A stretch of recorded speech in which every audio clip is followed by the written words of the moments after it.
Good morning students, welcome है आपका future vision history classes के अंदर। मैं अजय कुमार। आज हम आपके एग्जाम्स की तरफ आपका एक और कदम आपको आगे लेके चलते हैं। आज हम शुरू करेंगे मुगल काल। मुगल काल के किस प्रकार से शुरुआत होती है और किस प्रकार से ये क्रम आगे बढ़ता है। तो आज हम बात करते हैं मुगल काल की। मुगल काल 1526 ईस्वी से लेके 1707 तक और 1707 से लेके 1857 तक मुगल काल दो भागों में बटा है। दो भागों में किस लिए? 1526 से 1707 तक इसके वो प्रमुख राजा जिन्होंने अपना उस टाइम पे वर्चस्व स्थापित किया, जैसे बाबर, हुमायूं, अकबर, जहांगीर, शाहजहां और औरंगजेब। औरंगजेब तक जो भी राजा मुगल काल के रहे हैं वो अपने आप में काफी शक्तिशाली राजा माने गए हैं। और 1707 से यहाँ की बहादुर शाह प्रथम जो हैं उनसे स्टार्ट होके और 1857 जिसमें बहादुर शाह जफर जिन्हें बोला गया है बहादुर शाह जफर द्वितीय, उनके शासन काल तक जो है सेकंड पीरियड रहता है, जिसे उत्तर मुगल काल के नाम से जाना जाता है। आइए अब हम आगे बढ़ते हैं। मुगल काल के बारे में सबसे पहले परिचय लेते हैं। कोई भी राजवंश है वो किसी न किसी के नाम के ऊपर या किसी भी अलग वंशावली से संबंधित होता है। यहाँ मुगल काल की अगर हम बात करें तो मुगल तुर्क थे और तुर्कों की अलग अलग शाखाएं बटी हुई थी, जिनमें से चगताई शाखा से मुगल संबंध रखते थे। और मुगलों में सबसे पहले मुगल की बात करते हैं। जैसे हम सल्तनत काल में अलग अलग वंश हमने देखे, सैयद वंश देखा, लोधी वंश देखा, तुगलक वंश देखा। इसी प्रकार से जो भी राजा था उसके टाइटल के साथ में उस वंश का नाम ज्यादातर जोड़ा गया है। मगर यहाँ मुगल की बात करते हैं तो मुगल का मतलब क्या है? मुगल का मतलब तुर्की में होता है बहादुर। और बहादुर का मतलब, इसका मतलब वो वीर या लड़ाके थे, लड़ाकू जनजाति से संबंध रखते थे। यहाँ पर मुगल जो है मंगोल और तुर्क दो जातियों से संबंध रखते थे, दो वंशों से संबंध रखते थे।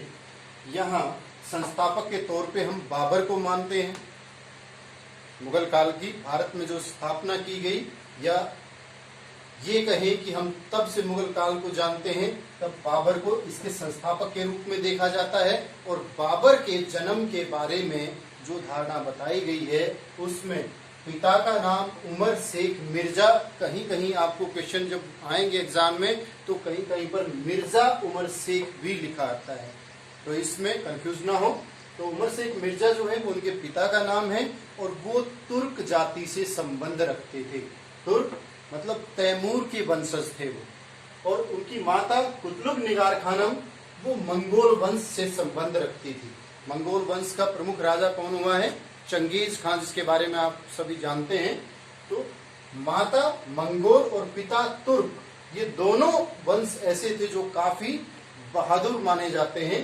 तो इन दोनों वंशों के मिलन से, वैवाहिक संबंध से जब आगे चल के बाबर का जन्म होता है तो बाबर अपने आप को तुर्क एक उच्च कुल का मानता है और एक अत्यधिक बहादुर मानता है। तो इसलिए मुगल का मतलब है बहादुर। वो मंगोल और तुर्क दोनों वंशों से मिलकर मुगलों का जन्म हुआ है। अब बाबर की बात करें तो यहाँ पर संस्थापक जो है बाबर को माना गया है, वास्तविक संस्थापक।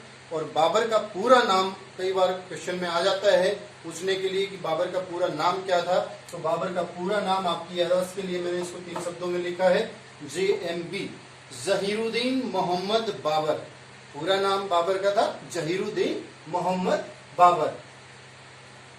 बाबर फरगना के अंदर पैदा हुआ। फरगना कहाँ है मैं आपको पहले मैप पे क्लियर कर देता हूं कि फरगना कहाँ है।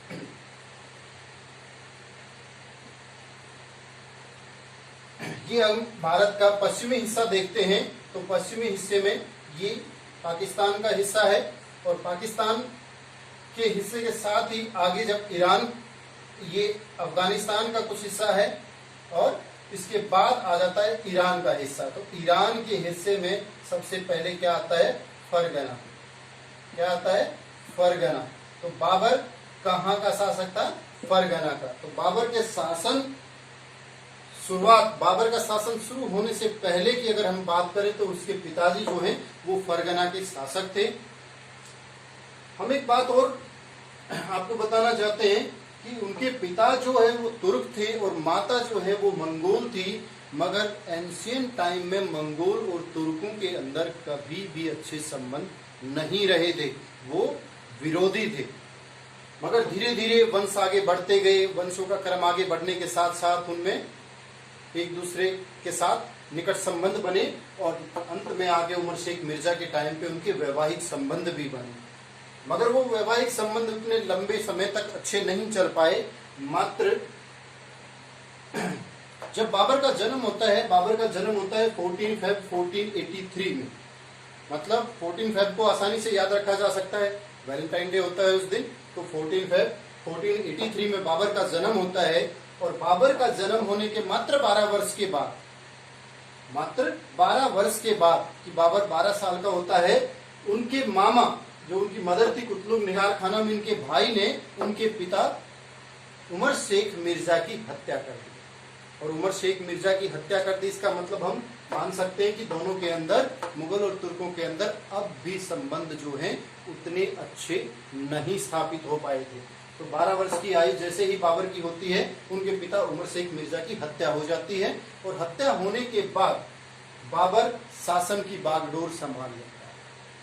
सेनापतियों की मदद से बाबर जो है शासन की बागडोर संभाल लेता है और अपने साम्राज्य का विस्तार करने के लिए, अपने वंश को आगे बढ़ाने के लिए वो पूर्ण रूप से तैयार होता है। और साम्राज्य विस्तार के लिए वो पहला अटैक 1494 में कहाँ करता है? तो सबसे पहले मैं आपको बताना चाहूंगा कि बाबर फरगना का शासक था। इसके पूर्व में अफगानिस्तान, पाकिस्तान और भारत का इलाका था, जो उस टाइम पे संपूर्ण भारत के रूप में जाना जाता था। अब बाबर फरगना का शासक था। फरगना से आगे यहाँ पर ईरान का ही शासक था, जहाँ तुर्कों की अलग और शाखाएं जो बची हुई थी वो शाखाएं फैली हुई थी। तो ये था समरकंद का इलाका। समरकंद का इलाका, यहाँ पर तुर्कों का शासन था। बाबर 1494 में समरकंद के ऊपर अटैक करता है। 1494 में अपने पश्चिम साइड में समरकंद पे अटैक करता है, मगर वो सफल नहीं हो पाता। उसे समझ में आता है कि ये असफलता जो है मुझे सफलता में परिणत करनी है। वो फिर अपनी सेना को तैयार करता है और 3 साल के अंतर के पश्चात 1497, 3 वर्षों के बाद वापस फिर फरगना से समरकंद के ऊपर अटैक करता है। इस बार असफलता नहीं, सफलता उसे हाथ लगती है, मगर किन्हीं कारणों से वो यहाँ पर समरकंद में मात्र 100 दिन राज कर पाता है और उसे वापस फरगना भागना पड़ता है। दूसरा अटैक 1497 में किया गया, 100 दिनों तक शासन किया। फिर 4 साल के बाद फिर एक बार तैयारी करके 1501 में 1501 में बाबर दोबारा से तीसरी बार फिर समरकंद पे आक्रमण करता है और समरकंद पे आक्रमण करके जीत जाता है। अब की बार वो 8 महीनों तक समरकंद के ऊपर शासन कर पाता है, फिर उसे वापस समरकंद को छोड़ना पड़ता है। इसका मतलब, इसके बारे में एक धारणा कही गई है कि बाबर ने जितने भी आक्रमण किए, कभी भी वो 2 रमजान एक साथ नहीं मना पाया उस इलाके में। इसका मतलब वो वापस जाता रहा, वापस उसके कब्जे से समरकंद छूटता रहा। 1501 में समरकंद में 8 महीने तक शासन करने के बाद जब वो वापस फरगना जाता है, तो अब की बार वो अपना रुख पश्चिम की बजाय पूर्व की तरफ करता है और ये काबुल और कंधार का जो इलाका है इस तरफ करता है। और काबुल और कंधार पे 1504 में 3 साल के बाद काबुल और कंधार पे अटैक करता है और काबुल को जीत लेता है।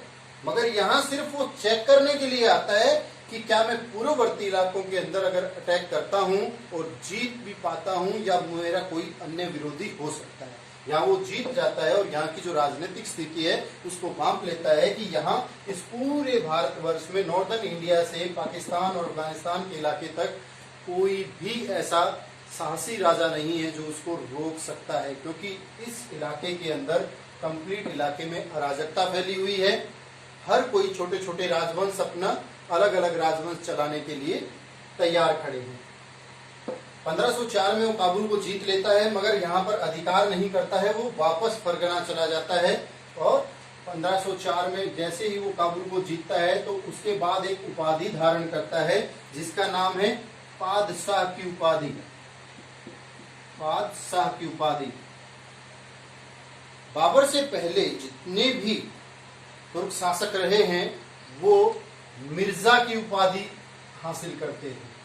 उनके पिताजी थे या उनसे पहले जितने भी रहे हैं वो सिर्फ मिर्जा की उपाधि धारण करते थे। बाबर पहला ऐसा है जिसने काबुल पर विजय प्राप्त करने के बाद पादशाह की उपाधि धारण की। अब पादशाह की उपाधि उसने कब धारण की? 1504 में काबुल के ऊपर जीत हासिल करने के बाद।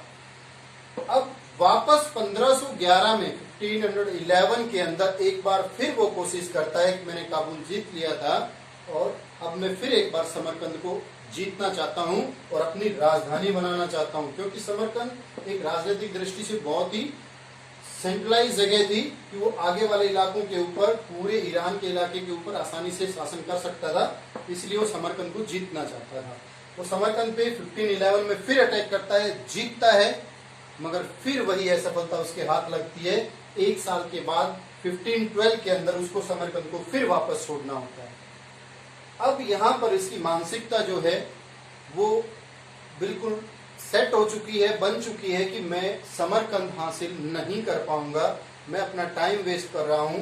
अब उसे अपना साम्राज्य विस्तार करने के लिए पूर्ववर्ती इलाकों की तरफ उसकी निगाहें जाती हैं और वो यहाँ से दोबारा भारत पर आक्रमण करने के लिए अपनी योजनाएं बनाता है। अब वो भारत अभियान के लिए चल देता है कि मैंने भारत को जीतना है और अपने साम्राज्य का पूर्व दिशा की तरफ विस्तार करना है।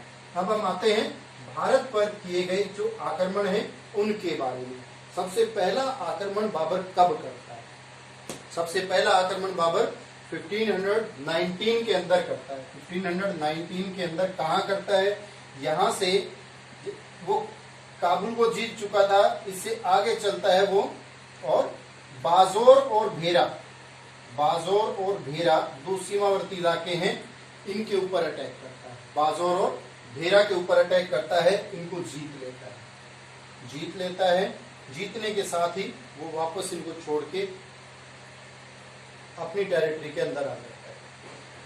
ये 1519 के अंदर किया इसने। 1519 में ही इसने एक और अटैक किया। बाजोर भेरा को जीतने के बाद फिर ये आगे पेशावर की तरफ बढ़ता है और पेशावर के ऊपर अटैक करता है और पेशावर को जीत लेता है।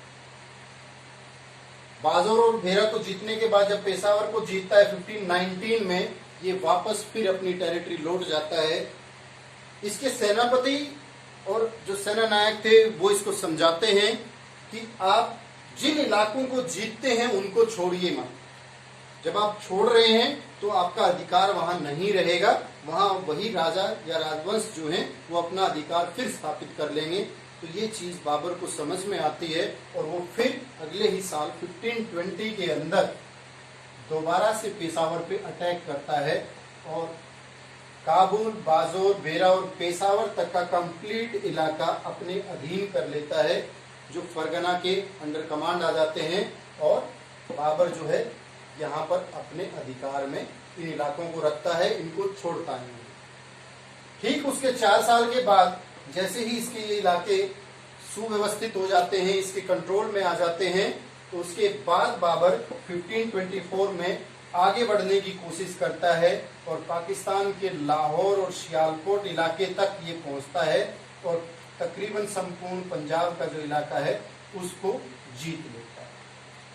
अब बाबर यहाँ पर संपूर्ण पाकिस्तान, पंजाब का जो इलाका है उसको जीत लेता है, लाहौर सियालकोट को सब अपने फरगना के अंडर कमांड कर लेता है। इतने इलाके में बाबर जो है 1524 के अंदर पहुंच चुका होता है। अब बाबर जो आज का भारत है, उस भारत की सीमा जो पाकिस्तान से लगती है वहां तक के इलाके में बाबर जो है अपना आधिपत्य स्थापित कर चुका है। इसी बीच भारत के नॉर्दर्न इंडिया के अंदर, दिल्ली के अंदर लोधी वंश का शासन है, तो सल्तनत काल का आखिरी वंश था। लोधी वंश का शासक इब्राहिम लोधी दिल्ली के अंदर शासन कर रहा है। उसके साथ ही राजस्थान का जो इलाका है, राजस्थान के इलाके में मेवाड़ के अंदर राणा सांगा शासन कर रहा है। दिल्ली में इब्राहिम लोधी कर रहा है। और उसके बाद पंजाब में भी मुस्लिम साम्राज्य स्थापित है। बुंदेलखंड और मालवा के क्षेत्र में चंदेरी का शासक मेदिनी राय शासन कर रहा है। इसका मतलब क्या है कि नॉर्दर्न इंडिया जो है ये छोटे छोटे राजवंशों में बटा हुआ है। बिहार का जो इलाका था उसके अंदर महमूद लोधी शासन कर रहा है। तो हम इस पार्ट की तरफ देखते हैं। अब बाबर को यहां पर आमंत्रण मिलता है, किसकी तरफ से? मेवाड़ के राजा राणा सांगा की तरफ से, पंजाब के शासक की तरफ से। ये क्या आमंत्रण मिलता है कि आप आइए और दिल्ली के राजा के साथ युद्ध कीजिए, हम आपका साथ देंगे। अब बाबर निश्चिंत हो जाता है कि आपको आमंत्रण के माध्यम से बुलाया जा रहा है, तो बाबर क्या करता है? दिल्ली के ऊपर अधिकार करने की कोशिश करता है। राणा सांगा के दिमाग में सिर्फ एक ही चीज चल रही थी कि मुझे इब्राहिम लोधी का साथ नहीं देना है। वो आएगा, इब्राहिम लोधी को हराएगा और वापस लौट जाएगा। तो यहां से बाबर जो है दिल्ली की तरफ कूच करता है। दिल्ली के पास में हरियाणा के पानीपत नामक स्थान पे बाबर अपनी सेना लेकर पहुंचता है। इधर से इब्राहिम लोधी दिल्ली से अपनी सेना लेकर पानीपत के मैदान में पहुंचता है। ये बात कब की है? ये बात है 21 अप्रैल। पानीपत का प्रथम युद्ध होता है 21 अप्रैल 1526 को। क्लियर है? तो 1526 को जैसे ये दोनों सेनाएं सामने होती हैं कि कुछ विशेषताएं हैं। बाबर जो है इब्राहिम लोधी के ऊपर अटैक करता है और उसे बुरी तरह से हराता है। इसकी कुछ खास विशेषताएं क्या है? पहली चीज तो बाबर की जो सेना थी उसकी संख्या थी 12,000। कितनी संख्या थी? 12,000। और इब्राहिम लोधी की जो सेना थी उसकी संख्या कितनी थी? 1 लाख। अब आप कहेंगे कि इब्राहिम की सेना 1 लाख, बाबर की सेना 12,000 और फिर भी बाबर जीत जाता है। बाबर के पीछे कुछ स्ट्रेटेजी है। बाबर ने सबसे पहले एक तुगलमा पद्धति उसको अपनाया। जब वो यहाँ से काबुल के ऊपर अटैक किया था उसने पहला, तो बीच में कुछ जनजातियां थी, लड़ाकू जनजातियां, जिनमें से एक जाति थी उज़्बेक जाति। वो उज़्बेक जाति संख्या में थोड़ी होते हुए भी भारी सेना के ऊपर हावी पड़ती थी। तो वो पद्धति बाबर ने सीखी कि किस प्रकार से, किस रणनीति से मैंने अपने सैनिकों को अलग अलग घेराबंदी करने के लिए तैयार करना है। तो तुगलमा पद्धति से इस 12,000 सैनिकों की मदद से उसने 1 लाख सैनिकों के ऊपर विजय प्राप्त करने में सफलता पाई। दूसरी चीज, नॉर्दर्न इंडिया के अंदर अभी तक किसी ने भी तोप का प्रयोग नहीं किया था। बाबर भारत के अंदर जैसे एंट्री करता है तो पहली बार अपनी सेना के साथ में तोप लेके आता है और पानीपत के मैदान में तोप का प्रयोग करता है। इतिहास में पहली बार तोप का इस्तेमाल होता है नॉर्दर्न इंडिया के अंदर। यहाँ तोप का इस्तेमाल होता है। तोप को सही प्रकार से कहाँ लगाना है, कहाँ से दुश्मन को ज्यादा से ज्यादा कैजुअलिटी की जा सकती है, उस चीज को ध्यान में रखते हुए उसके सेनापति अली कुली खान जो थे उन्होंने बहुत अच्छी रणनीति तैयार की। बंदूकधारियों के लिए, क्योंकि तोप का प्रयोग है इसका मतलब बारूद का प्रयोग बाबर कर रहा है, तो बंदूकधारियों के लिए उनके सेनापति जो मुस्तफा थे उन्होंने रणनीति तैयार की और उन दोनों सेनापतियों की रणनीति के माध्यम से जो है 12,000 की सेना 1 लाख सेना के ऊपर हावी रही और बुरी तरह से इब्राहिम लोधी को पराजित किया। अब इब्राहिम लोधी को पराजित करते ही वो दिल्ली की सत्ता अपने कब्जे में ले लेता है। अब राणा सांगा के लिए ये चुनौती बन गया, क्योंकि राणा सांगा के दिमाग में था ये वापस चला जाएगा, मगर यहाँ ये स्थायी होकर बैठने के लिए आ गया। अब यहां से राणा सांगा को ये मानता है कि इस पूरे इलाके के अंदर सबसे बड़ी चुनौती बाबर के लिए राणा सांगा बना हुआ है, क्योंकि नॉर्दर्न इंडिया में सबसे ज्यादा ताकतवर कोई शासक उस टाइम पर था तो वो था राणा सांगा। अब बाबर के दिमाग में एक चीज चलती है कि अगर मैं अपना शासन यहाँ स्थायी करता हूँ, बहुत दिन हो गए मुझे इधर से उधर भटकते हुए, मुझे अगर अपना शासन स्थायी करना है तो सबसे पहले मुझे राणा सांगा के ऊपर विजय प्राप्त करनी पड़ेगी, तभी मैं स्थायी हो सकता हूं। अब 1526 के अंदर उसने पानीपत का युद्ध किया। अगले ही वर्ष उसने अपने सैनिकों को तैयार किया।